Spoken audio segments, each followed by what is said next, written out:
Alrighty, I'm back. So I have very good excuses for my 2-week hiatus. Well, number one, the most exciting, and I think the better excuse right now, and you probably just got a glimpse of it, is it's official. James finally got his butt down on one knee and proposed to me. So after 5 long years, it is official. James and I are going to be getting married, finally. It's been a long and crazy ride for the last 5 years, and I'm ready to have a wedding, and I'm ready for us to get married, and I'm ready to move forward. Also, the timing and stuff like that seems to be pretty good because it gives me just over a year to plan it, because I was, fingers crossed, going to be able to have my end of summer, beginning of fall wedding that I wanted, and now I don't have to wait 2 years for it. I only have to wait a year and a couple months. So, yay! That's exciting. The next other reason that it's taken me so long, I did want to wait until I had my next dietitian appointment so I could give any updates from the dietitian for whatever my month goals are, because every month I meet with her, we discuss something new in relation to what life will be like after surgery. My last appointment didn't quite go as expected, so I've been kind of dealing with that. When I weighed in, wait for the camera to catch up. When I weighed in at my last dietitian appointment, I weighed in at 189.2. Now to me, this is still 45, 50 pounds away from where I want to be.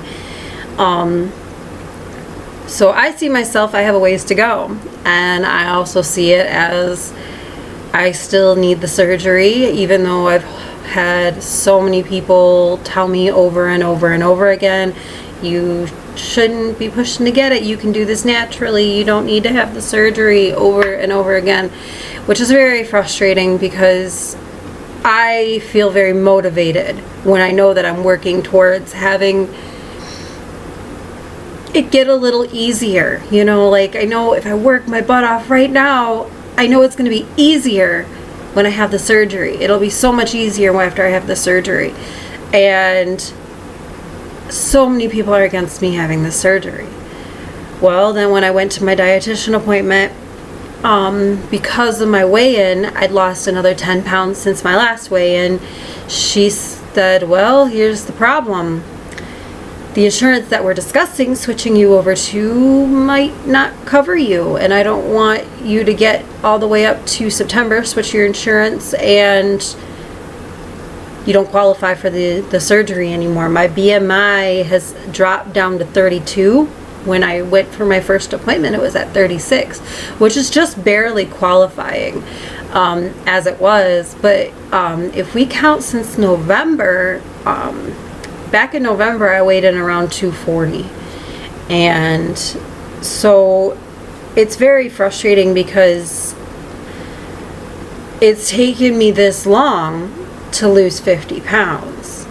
And I know I can keep going if I try hard enough, but I'm struggling. I know the first month with this, I lost over 20 pounds and it was awesome. And then I struggled so hard to lose this last 10.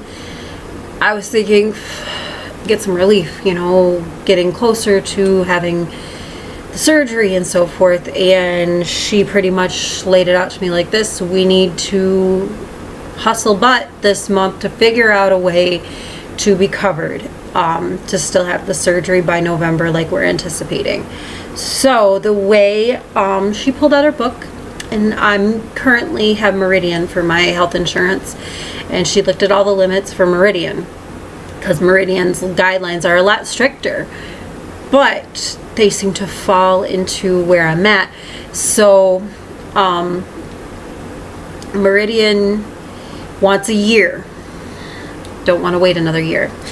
But Meridian wants to wait a year with showing that if my primary care doctor is willing to push to show that I was having a higher BMI for a year, and then once I started working for 6 months with a nutrition training, the 6 months with her, that I lost 10% of my weight since I started working with her, and then I could still potentially qualify. But it's a big maybe, and at this point it's very discouraged. It's kind of discouraged me a lot. I'm not gonna lie. I was doing super good, especially after I made my last video. I was just hustling, exercising, doing really good, not snacking late at night, not having bad food. I was doing so good. And then I got the news that there's a potential that I might not be covered for the surgery, and I'm not doing what my friend Elle did. I'm not going to Mexico. I'm not paying out of pocket for this surgery. I want to do it the right way, and do things following the right timeline. It's just a little discouraging, not gonna lie. But I decided to make this video because I felt like I needed a reboot. I needed to retell myself that it doesn't matter whether or not I have a surgery. I just need to keep focusing on being healthier and losing whatever weight I can. And if things pan themselves out and I do get to have my surgery, great. But we've got this little month to work towards that. The other reasons, like I said, I have multiple reasons for why I haven't made a video. So there's those 2 reasons there, because I was feeling a little discouraged, didn't know how to address it and how to get remotivated. As soon as I was like, yes, okay, I need to do this. I need to refocus. We had a stupid power outage that lasted over 2 days. I wish I had other alternatives to Consumers Energy. Just want to tell Consumers Energy, you suck, like majorly. Whenever we have a power outage, it's for days. It's not for a couple hours like I'm used to. It's for days. And they just went back in October, November, we had a power outage then that they turned it off themselves. Like, they manually turned it off, changed over all the transformers. And the reason they said they were doing this was so they could prevent future power outages from lasting this long, or for future power outages in general being so severe. We have freaking a big thunderstorm and everybody in my area lost power, and they didn't just lose it for hours. Everybody lost it for like more than 24 hours. Makes me so frustrated. Now, I know it's good to live without power for a second and appreciate things. Dude, it's muggy and it's hot, and it kept raining and flooding around my house, and I'd like some power back.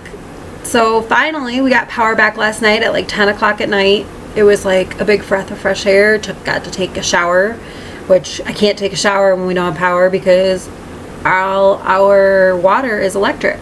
It's an electric pump, everything. So couldn't take a shower. Finally got to take a shower. Finally got to cook a hot meal. And it's like you don't realize how much you use electricity and how much you appreciate it when it comes back. So, mini rant over. Back to focusing on getting healthier. This past week's appointment at my nutritionist was about vitamins, and I'm really happy that it was a chance to discuss vitamins because I didn't know as much. Like, I just kind of was guessing on what to take based off of my friends, what they're told to take, and I just kind of guessed. I talked to her about the ones I was taking. She said, you're doing great. You're actually taking a couple out of the ones that you are supposed to take. Here's the kicker.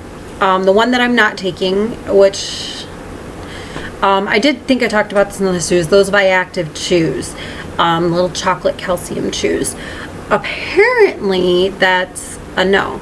So let's go through my little handy dandy vitamin and mineral worksheet.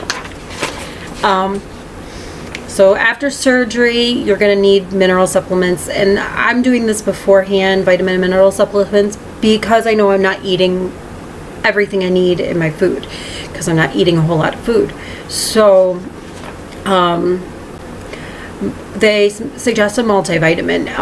Now, she said the multivitamin I'm taking now is fine because I'm not having issues digesting right now, and swallowing pills is not a problem. But after surgery, I'll have problems digesting, so I'll need to switch over to either a chewable or a liquid multivitamin. She recommends the Flintstones Complete for the chewables if you're deciding to do a chewable, because it's a children's chewable. Take 2 of them, not just one, because you're an adult and you need more.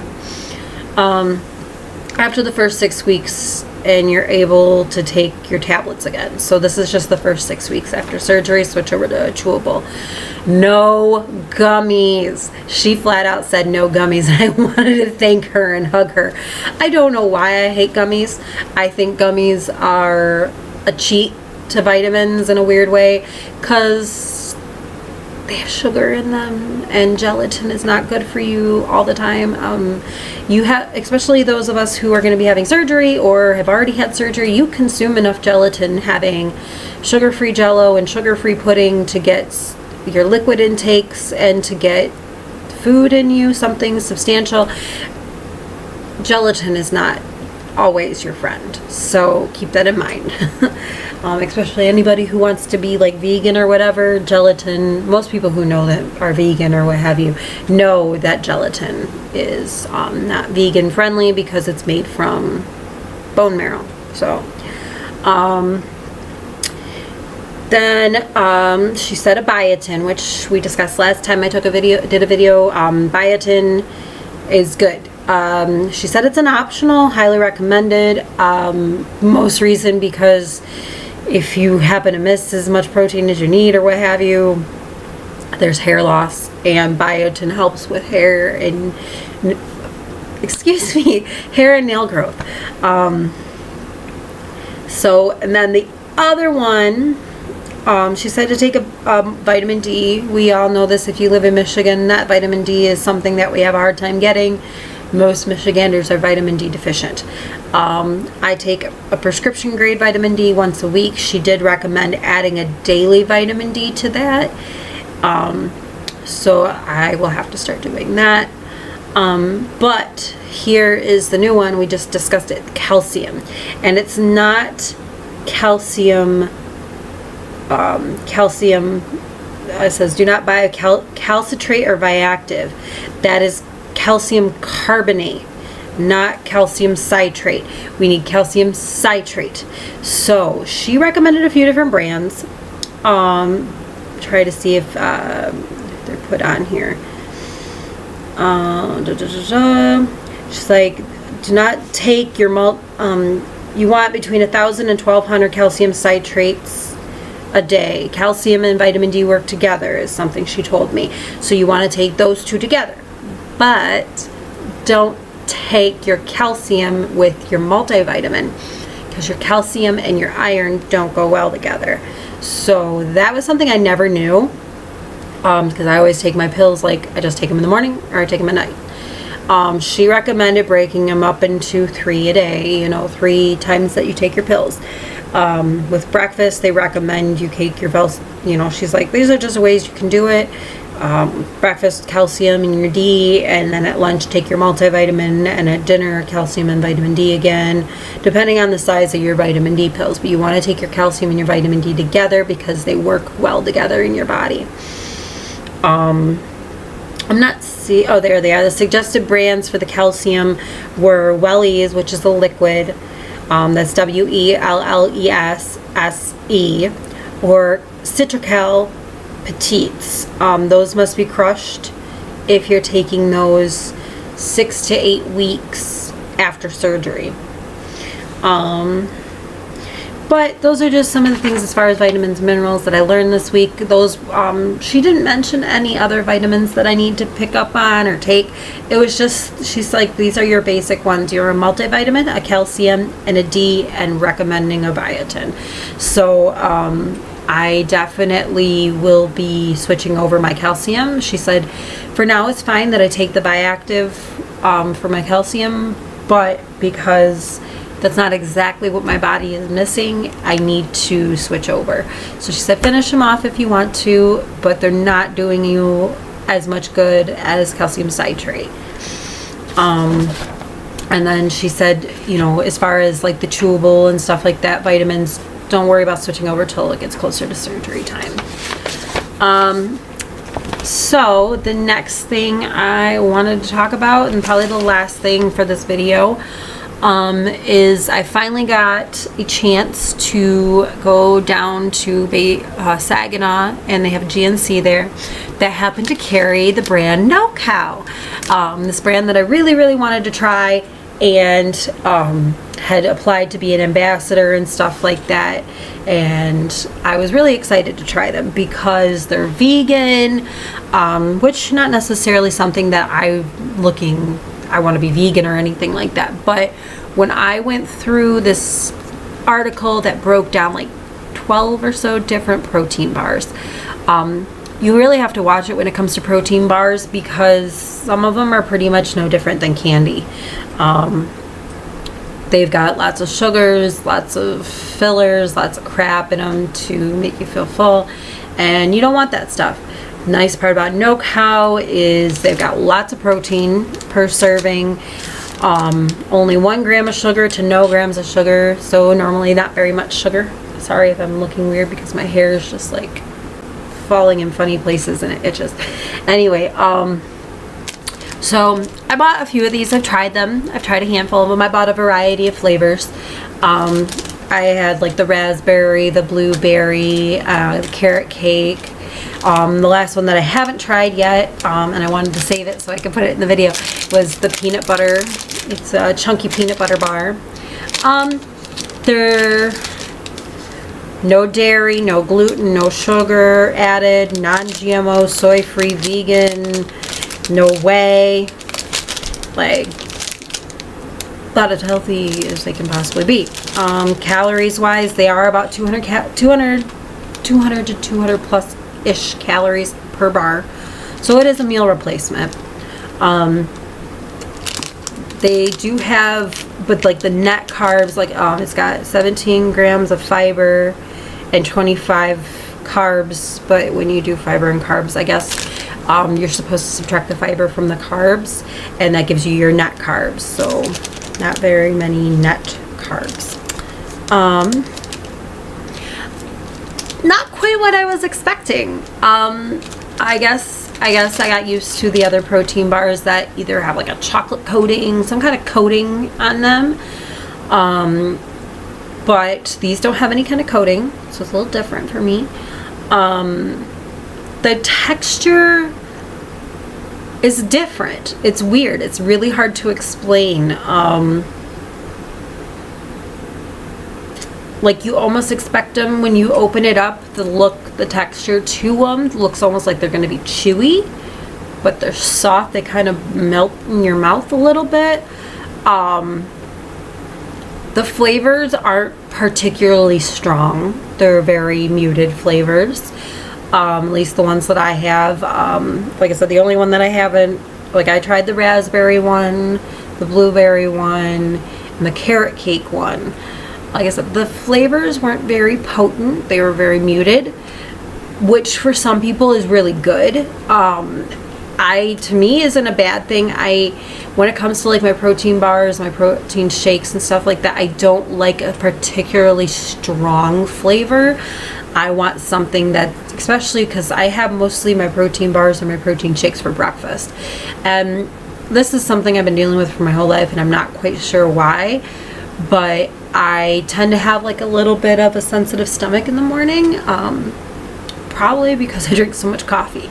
But I don't like really potent flavors in the morning, which is why I've kind of steered away from eggs.